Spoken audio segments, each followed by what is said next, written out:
Okay, here we are. This is session number 96 of Kevin Reed's Course in Miracles. We are in chapter 13, entitled The Guiltless World. We are in section 3 on page 242, which is entitled The Fear of Redemption. All right, let's begin. The fear of redemption. You may wonder why it is so crucial that you look upon your hatred and realize its full extent. You may also think that it would be easy enough for the Holy Spirit to show it to you and dispel it without the need for you to raise it to awareness yourself. Yet there is one more obstacle you have interposed between yourself and the atonement. We have said that no one will countenance fear if he recognizes it. Yet in your disordered state of mind, you are not afraid of fear. You do not like it, but it is not your desire to attack that really frightens you. You're not seriously disturbed by your hostility. You keep it hidden because you're more afraid of what it covers. You could look even upon the ego's darkest cornerstone without fear, if you did not believe that without the ego, you would find within yourself something you fear even more. You're not really afraid of crucifixion. Your real terror is of redemption. So this is you're really afraid of the love of God. You're really afraid of being totally innocent without this ego. Right? So he begins by saying you may wonder why it's crucial that you look upon your hatred and realize its full extent.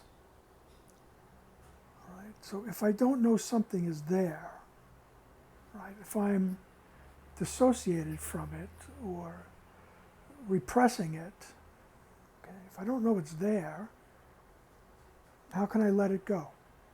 How can I ask, help me to see this correctly if I don't know it's there?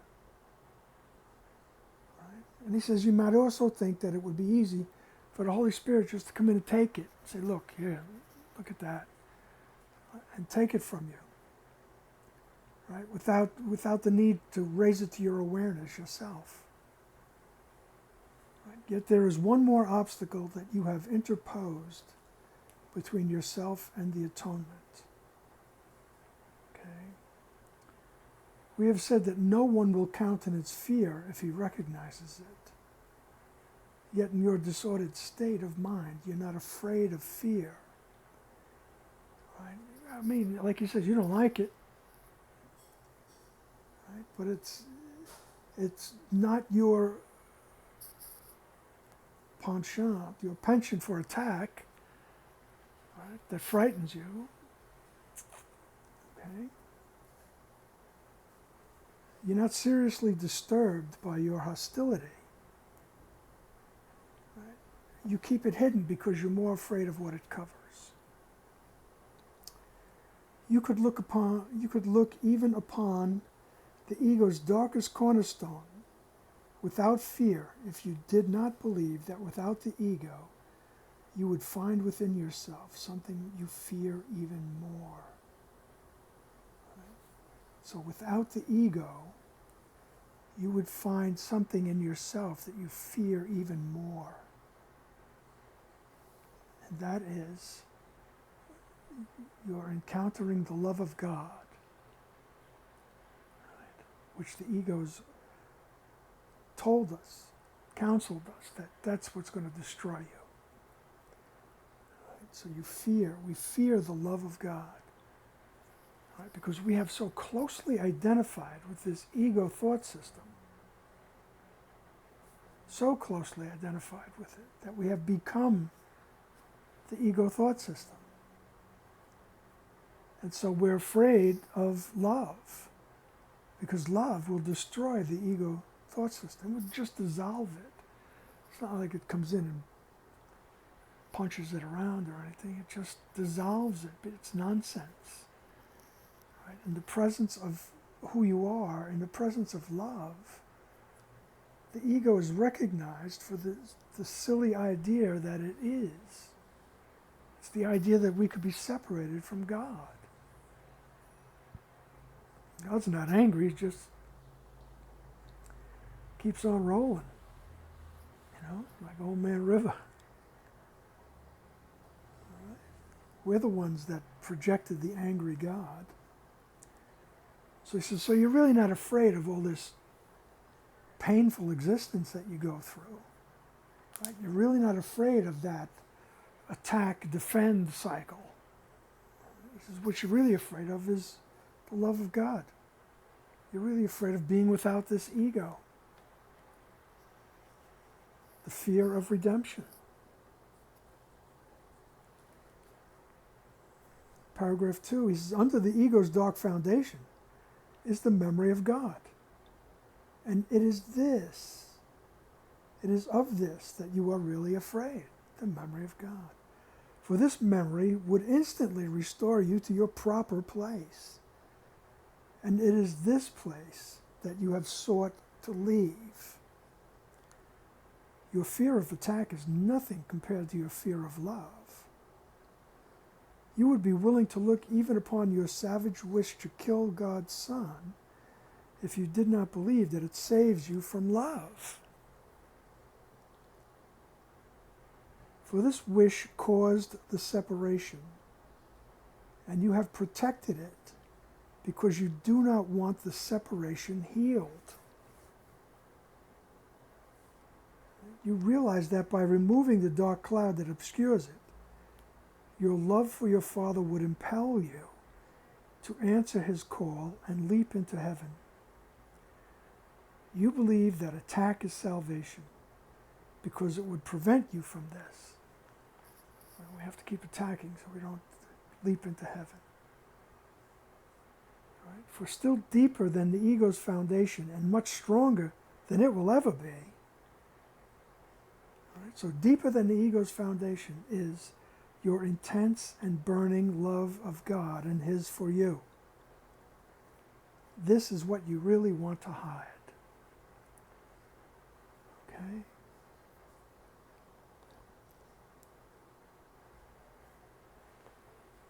Like he says, the memory of God would instantly restore you to your proper place.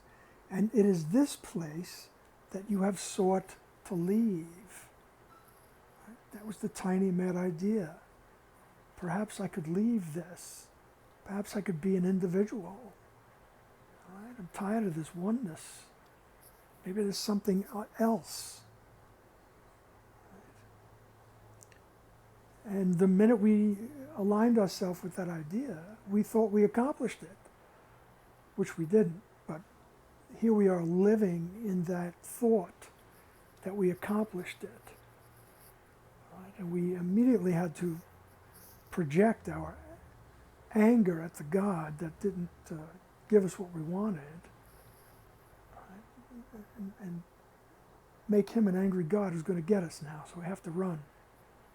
So the ego, who now we have become the ego, really, the ego, we have this great idea, let's get out of the mind.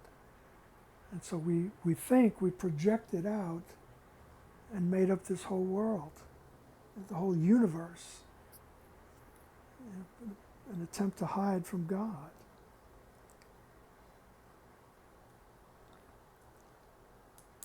And so he says, your fear of attack is nothing compared to your fear of love.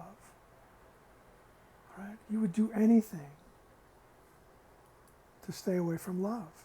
Because love, we have the idea that love is just going to obliterate us.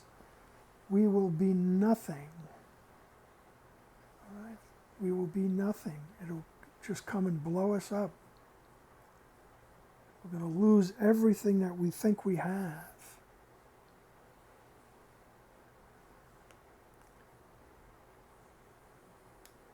For this wish caused the separation, that desire to leave the oneness. This wish caused the separation. And you've protected it because you don't want the separation healed. Right? Let me tell you, I'm in the same crowd here. He's talking to me. Right? You keep it going because you don't want the separation healed. You realize that by removing the dark cloud that obscures it, right, that thought of separation, the dark cloud that obscures the truth, your love for your Father would impel you to answer his call and leap into heaven. Right? It would just be so compelling that you'd just say, oh my goodness, this is the best.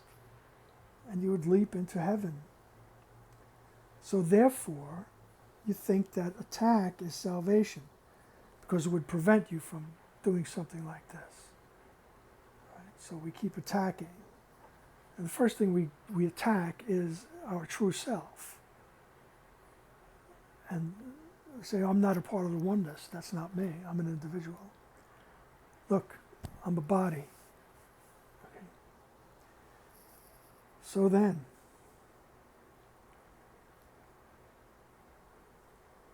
so he says, you believe that attack is salvation. Right? Because deeper than the ego's foundation is your burning love of God. And this is what you really want to hide. Because we still think there's something here in this world, in this universe, in this lifetime that's going to fill that indescribable void that we feel. That there's always some need that we think we have. Something that this is going to be it, you know. When I get this, when I get that, when I do this, when my ship comes in, as they used to say. Okay? So this is what you really want to hide. You want to hide your love of God because you think it's going to kill you. Right? Paragraph 3. In honesty, is it not harder for you to say, I love, than I hate? You associate love with weakness and hatred with strength. And your own real power seems to you as your real weakness. For you could not control your joyous response to the call of love if you heard it. And the whole world you thought you made would vanish. The Holy Spirit, then, seems to be attacking your fortress. For you would shut out God, and he does not will to be excluded. Okay? So he says, look, face it, just look at it. Isn't it easier for us to say, I hate than I love? Okay? Because love, you know, especially this day and age, goodness gracious. And I suppose it's always been that way because this is a timeless tome. To say you love something, and love is the answer, it makes you sound weak and on the verge of being insane. So, you associate love with weakness and hatred with strength. And so your own real power, which is your connection to God, your connection with true love, that's your own real power, seems to you as real weakness. For you could not control your joyous response to the call of love if you heard it. And the whole world you thought you made would vanish. So the Holy Spirit, who helps us to correct our perceptions, right, in the process of remembering the love of God, and thus allowing the world to vanish. So the Holy Spirit, being our guide and our helper, seems to be attacking the fortress. Seems to be knocking down my beliefs. The Holy Spirit, it seems to be attacking your fortress, for you would shut God out. And he reminds us, and God doesn't wish to be shut out. He doesn't will to be excluded. All right. Paragraph 4. You have built your whole insane belief system because you think you would be helpless in God's presence, and you would save yourself from his love because you think it would crush you into nothingness. You are afraid it would sweep you away from yourself and make you little because you believe that magnitude lies in defiance and that attack is grandeur. You think you have made a world God would destroy, and by loving him, which you do, you would throw this world away, which you would. Therefore, you have used the world to cover your love, and the deeper you go into the blackness of the ego's foundation, the closer you come to the love that is hidden there. And it is this that frightens you. Right? So that's why the ego tells us, don't look. Don't look at the things you believe. I mean, everything that we believe. Everything. Okay? Everything can be brought into question. Everything can be brought to our guide, our helper.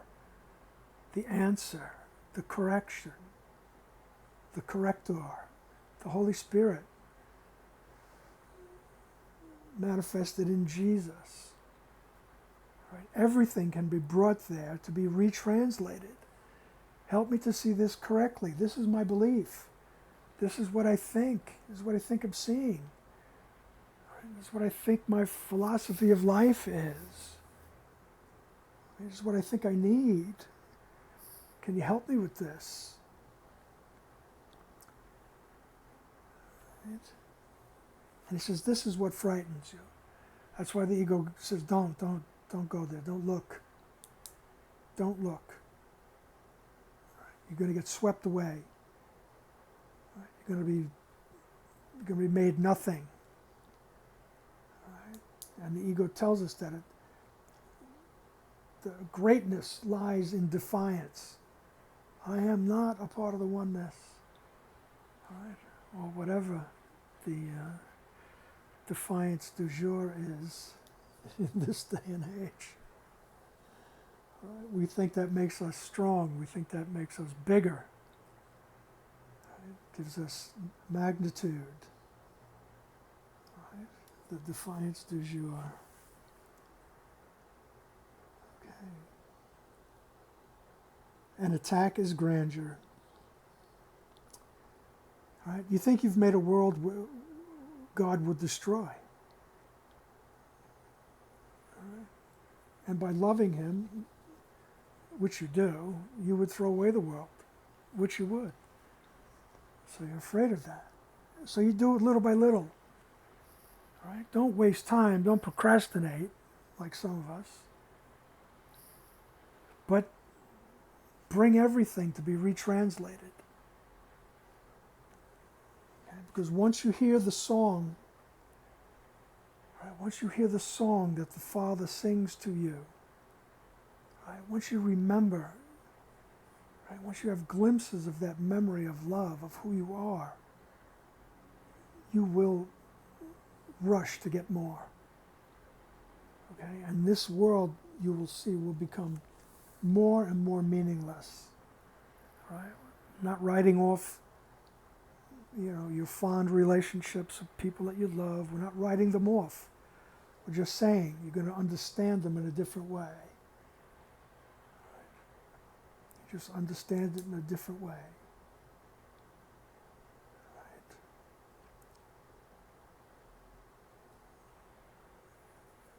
So the deeper you go into the ego's foundation, the closer you come to love that is hidden there, and it's this that frightens you. Ego keeps saying, don't go there. Right, paragraph 5. You can accept insanity because you made it, but you cannot accept love because you did not. You would rather be a slave of the crucifixion than a son of God in redemption. Your individual death seems more valuable than your living oneness. For what is given you is not so dear as what you made. You are more afraid of God than of the ego. And love cannot enter where it is not welcome. But hatred can, for it enters of its own volition and cares not for yours. So love cannot enter where it's not welcome. Right? He says, but hate can, because it doesn't care what you want, doesn't care what you think. Right? It just comes along with the package. Okay? We have to find someone to hate if we adhere to the ego. We have to find someone, judge them as different, make sure those differences mean something, and then we start projecting guilt and hatred and reasons why we have to avoid them and even kill them. All right? And hatred enters on its own volition. It doesn't care what you think. And he says it's nuts, it's insanity. You accept the insanity, where your own life and death, in quotes, is more important than the oneness, the living oneness in which you really exist. Right? That's crazy. He says, but you accept the insanity because you made it. You made it from the thought of separation. Yes, but you cannot accept love because you didn't make it. So you're afraid of it. No, I didn't make that. I don't want that. It wasn't my idea. All right. For what is given you is not so dear as what you made. Okay. Paragraph 6. You must look upon your illusions and not keep them hidden, because they do not rest on their own foundation. In concealment, they appear to do so, and thus they seem to be self-sustained. This is the fundamental illusion on which the others rest. For beneath them, and concealed as long as they are hidden, is the loving mind that thought it made them in anger. And the pain in this mind is so apparent when it is uncovered that its need of healing cannot be denied. Not all the tricks and games you offer it can heal it, for here is the real crucifixion of God's Son. The belief in sin, guilt, and fear. The belief in sin that I separated from the oneness. He says that's the real crucifixion of God's Son. Right? And that's deep down under the foundation. That's the foundation of all the ego's tricks and illusions. And he says you have to look at these illusions, right? Because they don't rest on their own foundation. Right? Everything rests on that belief in separation. Everything rests on the belief in separation. And therefore, the foundation is weak, because all we need to do is look at it and say, I don't want that anymore.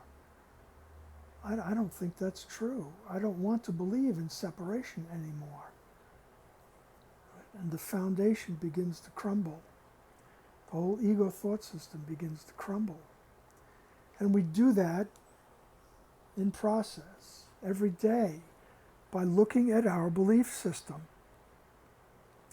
You know, in the 12-step programs, they talk about a fearless moral inventory, which is wonderful. A fearless, don't be afraid to look at your belief systems, right? It's a moral inventory. What is it you believe? Right? Don't be afraid to look. All right? You're not as bad as you think, believe me. That's what Jesus is trying to tell you. You're not bad. You're mistaken. Okay? Don't be afraid to look. Because this idea of separation, that's the fundamental illusion on which the others rest. And concealed beneath them, right, as long as we don't look at them, we don't know it's there, is the mind that thought it made the ego in anger. God won't recognize me as an individual. Forget him. Right, I'll do it myself. Okay? But unless we look at that, right, we get back to the foundation where there's a loving mind that just made that mistaken choice. And it can choose again. It can choose once again. It can say, oh no, I don't want that. I don't want that anymore, no matter what it is. Right? We start with our relationships, our everyday life. You know, you see what you don't like, and say, well, wait a second, there's a person out there that you're just continually projecting guilt onto. Sooner or later you got to get sick of it. You know, there's another saying that goes around that says, anger, projection of guilt, and all that anger at people. It's like drinking poison and waiting for the other person to die. So we have to look at it and say, no, I don't want to drink that poison anymore. I'm tired of it. It makes me sick. And then we ask for help to retranslate what we're seeing, what we're experiencing.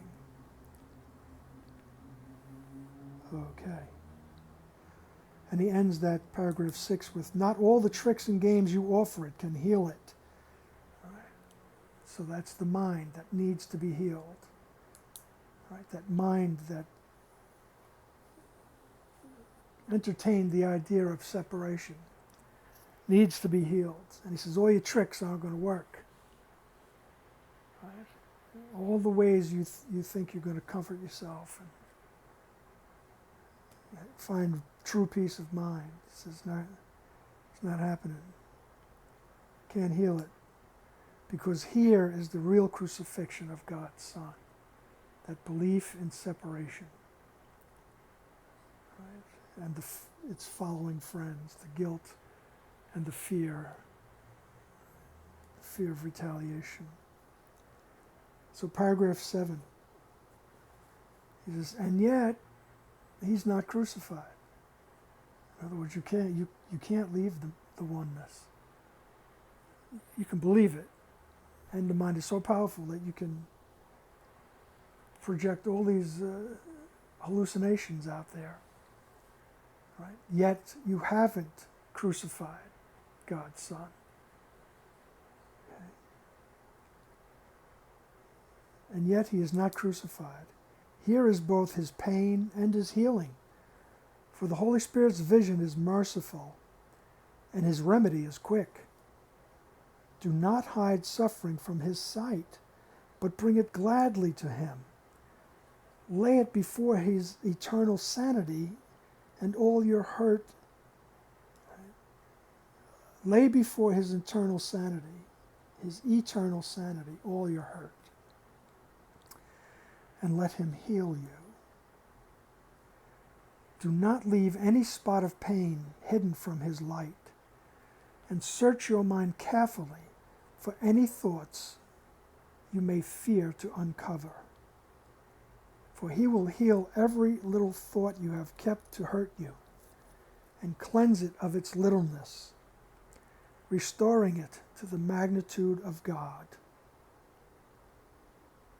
Right? He says, you're not. You only believe you left the oneness. He says, you haven't crucified the Son of God. Right? But here is both the pain and the healing. Right? Because you believe it, but here's the Holy Spirit. You bring it to the Holy Spirit, the memory of who you are. And lay before his eternal sanity all your hurt. Everything you think was done to you, everything you think you did, right? All your sadness and depression and all of it. Bring it to be retranslated. Help me to see this. Right? Ask that internal guide. Lay it before his eternal sanity and let him heal you. Do not leave any spot of pain hidden. Search your mind carefully for any thoughts you may fear to uncover. Keep bringing it. He will heal every little thought you have kept to hurt you. And all these little thoughts, they keep us guilty. And if we're guilty, that means we did separate. Right? So bring all these thoughts that you keep that will hurt you. Right? And let him cleanse it of its littleness, restoring it to the magnitude of God.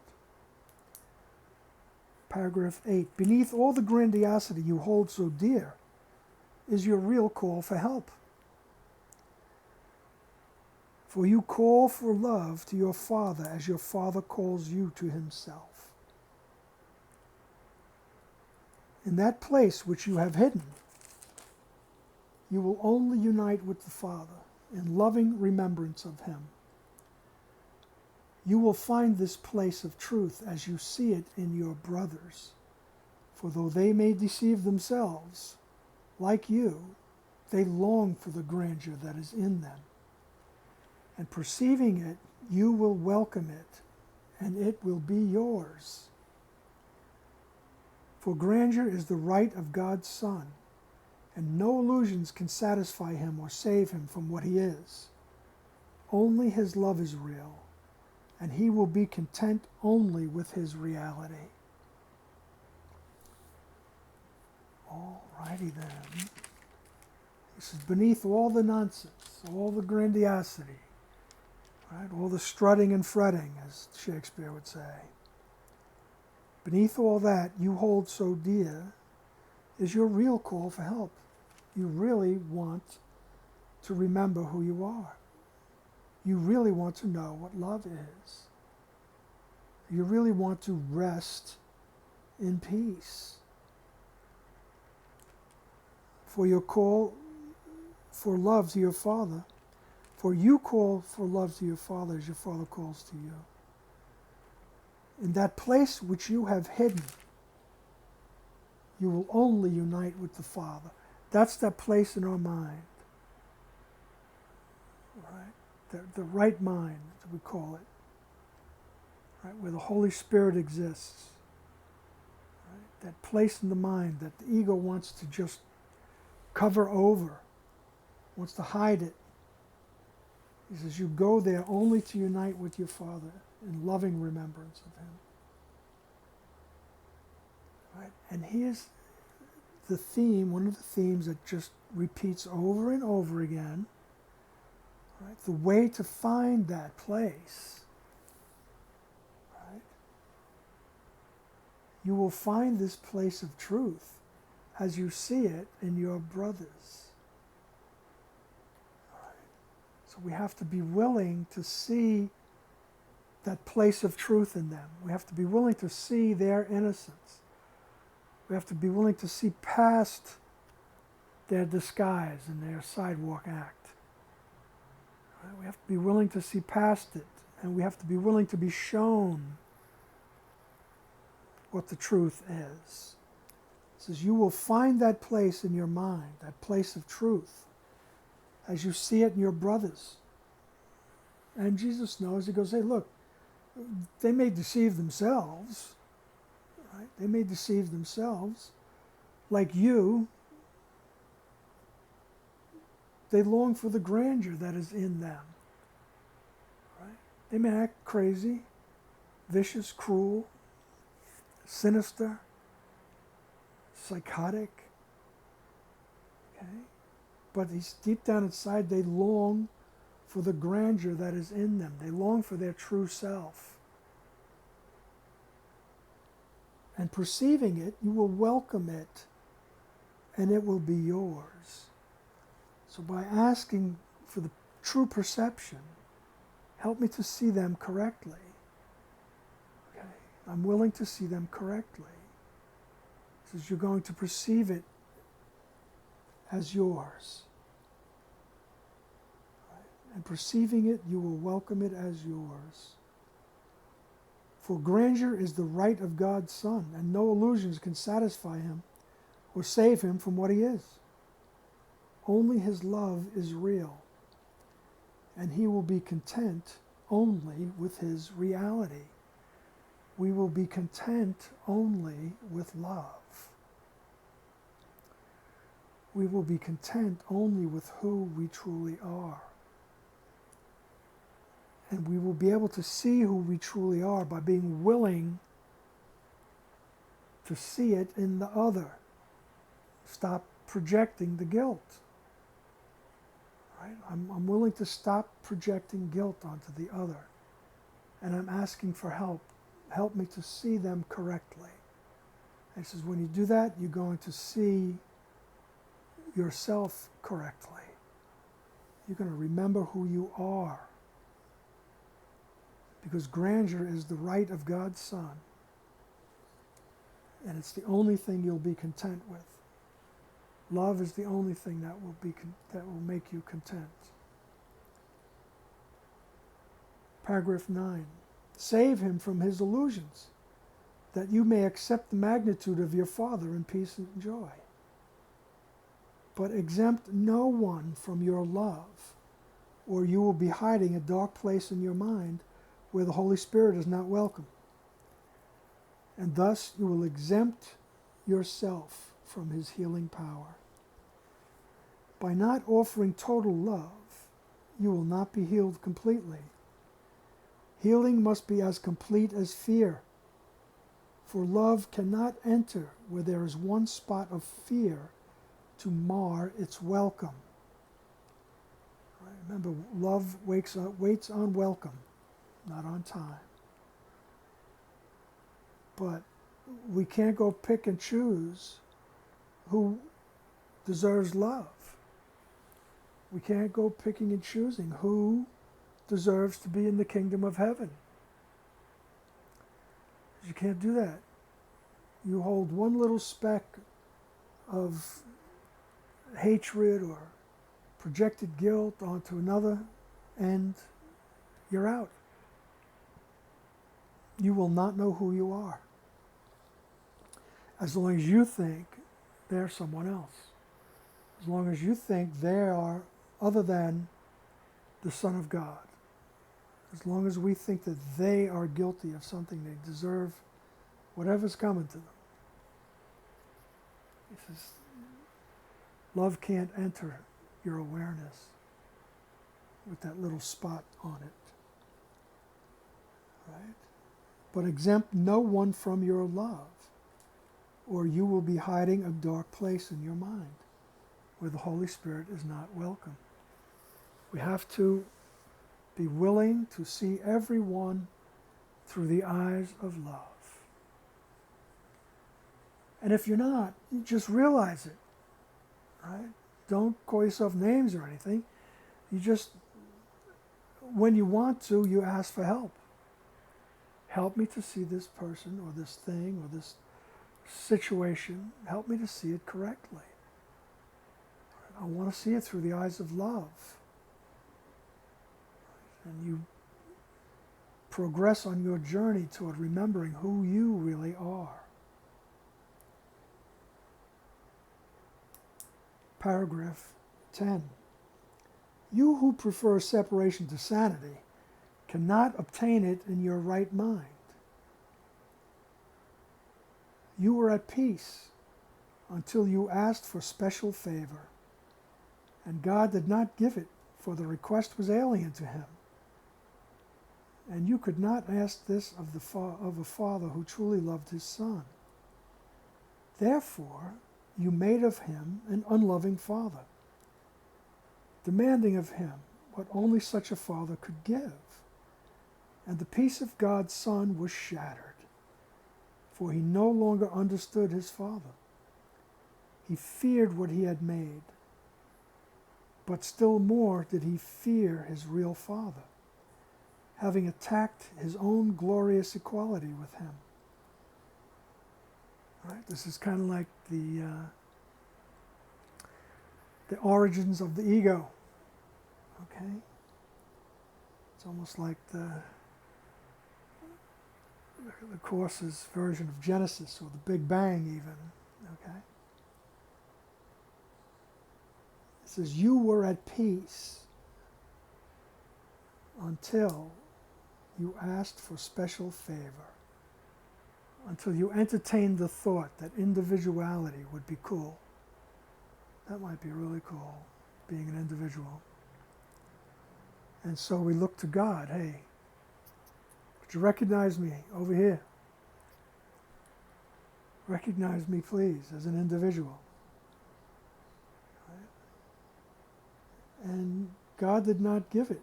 God did not answer the request because it was alien to him. Right? God just kept extending love. Right? That's an alien request. And you could not really ask this of a father who truly loved his son. Right? Hey, can I be excused from this oneness, please? Can I be excused from everything? Can I leave for a while? He says, you can't ask that of a father who loves his son. The father would not grant that, because the father knows this is who you are. This is where you belong. This is what you do. You do what I do. We extend love.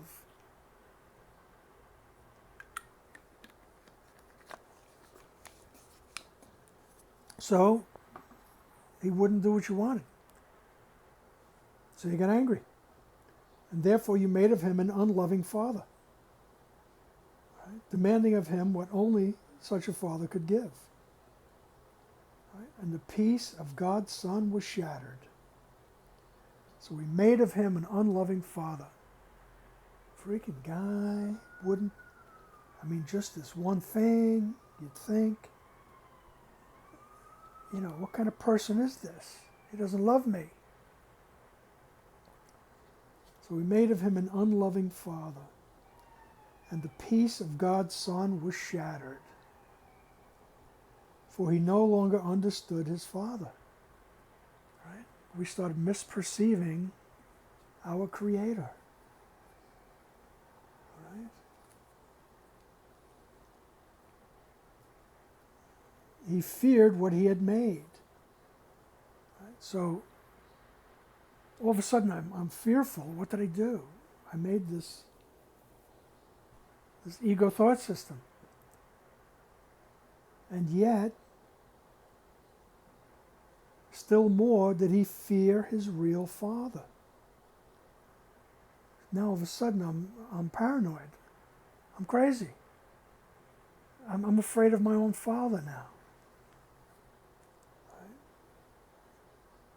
But still more did he fear his real father, having attacked his own glorious equality with him. Right? I think I attacked my equality with God, the oneness, the inseparability of that oneness. I think I did it. And now I'm afraid. Now I have to go. I have to leave before he gets me. Right? This is the peace of the Son of God was shattered because he no longer understood his father. Right? He thought his father was a bad guy now, angry. Right? And believe me, you can see proof of that in the, in most theological, let's say, thought systems. If you count the Greeks and the Romans and the Egyptians, all their thoughts of gods and everything, they're all vindictive, pretty angry people. If you didn't do what you were told, you didn't do what you're supposed to do. Zeus, he didn't care. He'd hit you with a bolt of lightning or something, turn you into a stone, stuff like that. All these angry gods running around, and the Old Testament is filled with angry God, right?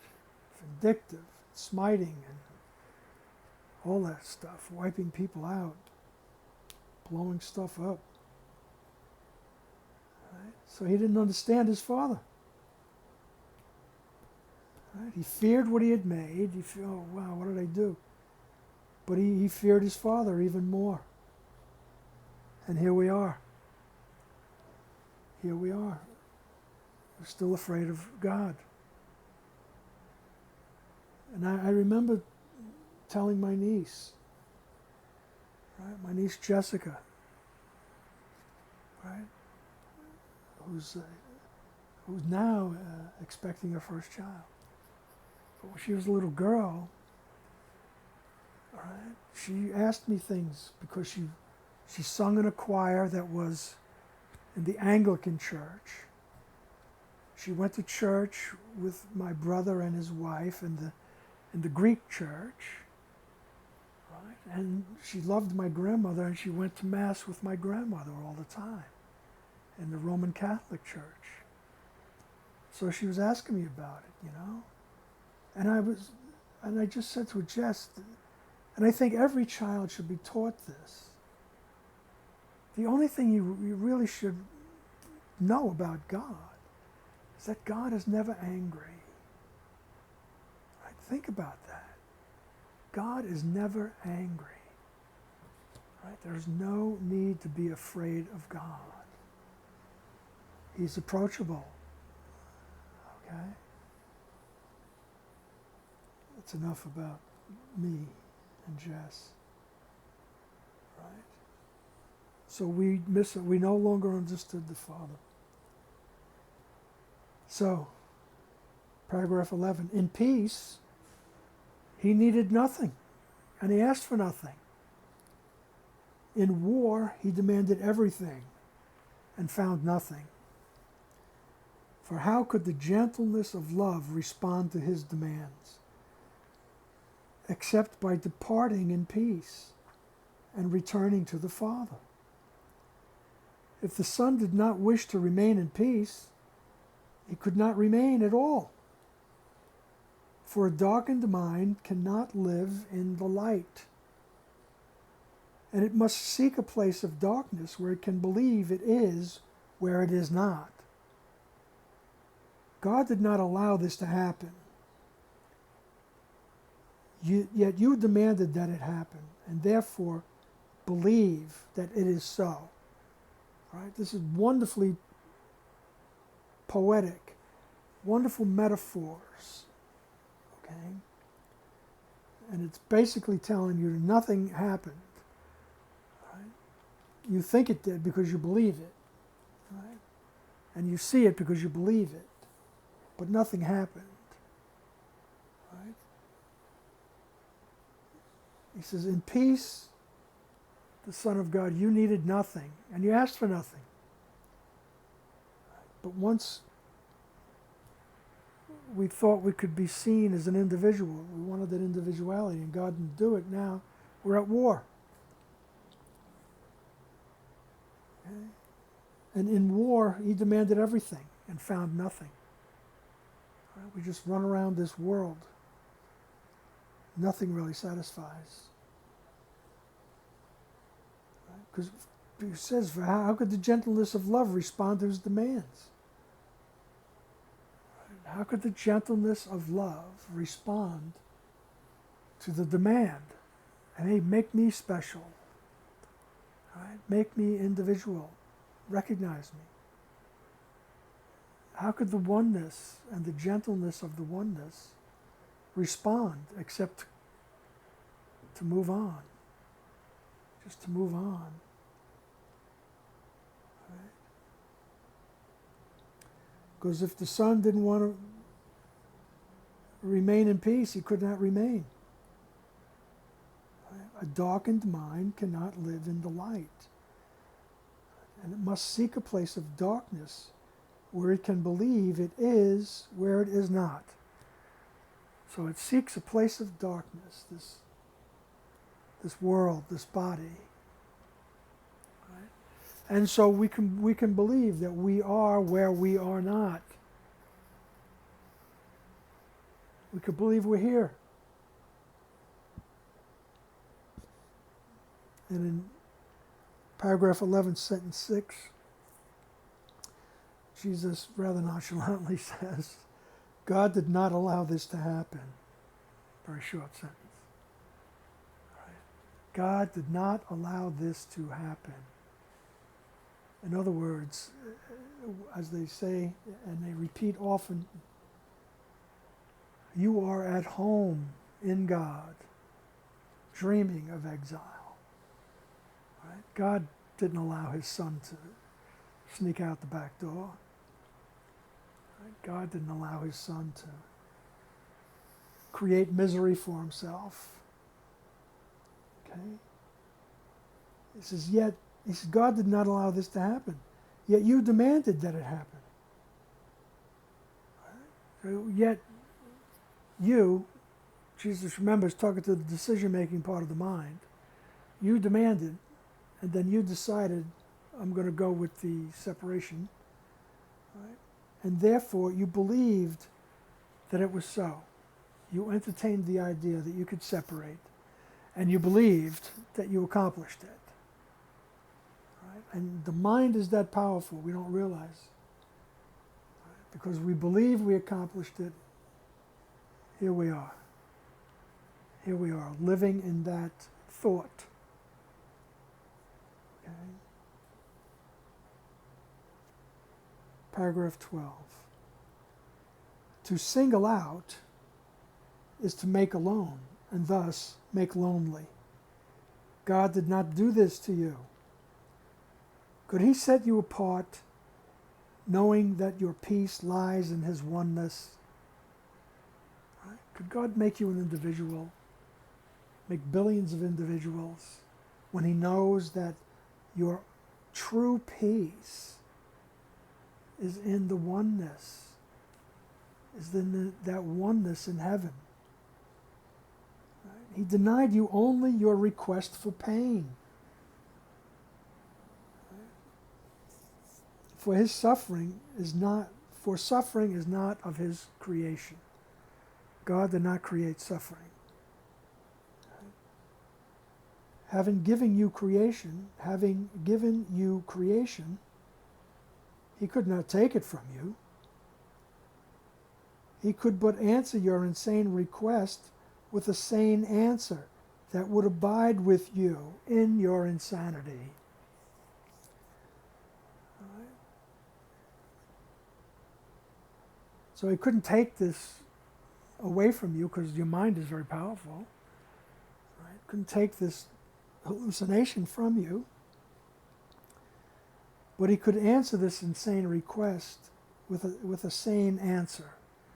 Right? So the Holy Spirit, the idea of atonement, that nothing ever happened, no separation occurred, that memory of who you truly are, the memory of God came with you, right, into this hallucination, into this dream. Right? It would abide with you in your insanity. And this he did. No one who hears his answer but will give up insanity. So everyone who touches the truth will give up the insanity. It just reminds me of, once again, that when I recently saw the conversation between J. Krishnamurti and David Bohm, And in the middle of it, Krishnamurti just brightens up and goes, you see it. You see it. This is what he's talking about. Right? What he saw is what Jesus says he heard God's answer. Right? He saw the oneness. He saw the interconnectedness of everything. Right? I mean, he came to that conclusion, Bohm did, through quantum physics, that everything is interconnected. Right? And Krishnamurti came to the same conclusion through his connecting to the right mind, connecting to the memory of who he was. Okay?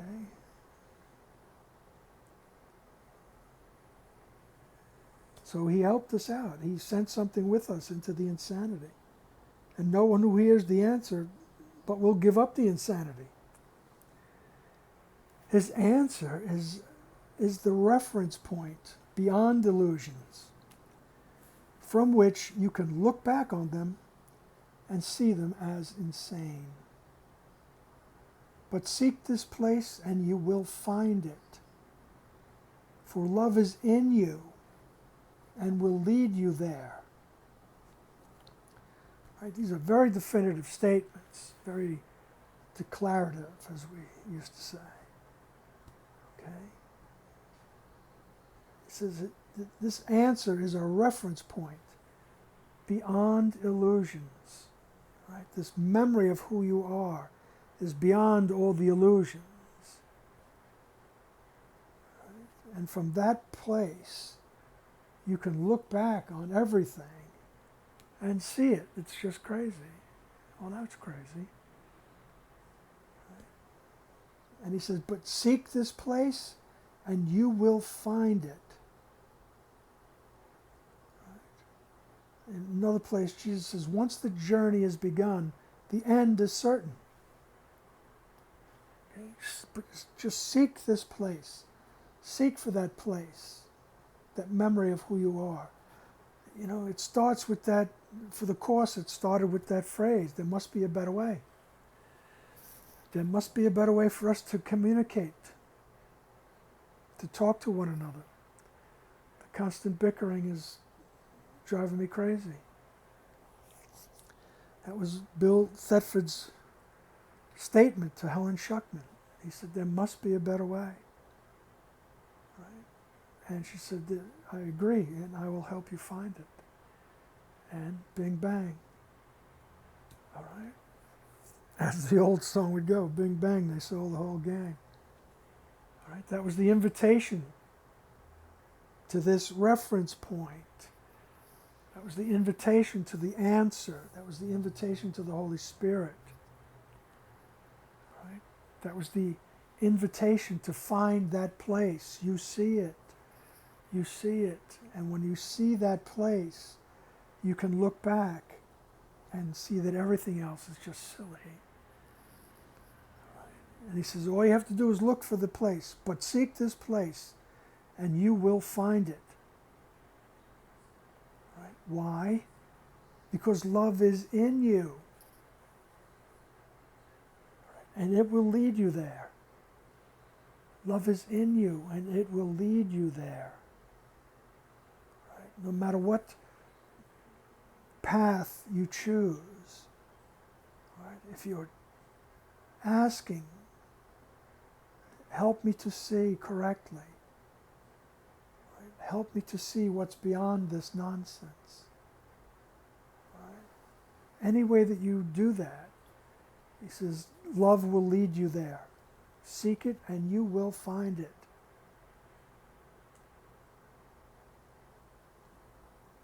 All right then. It's always a nice,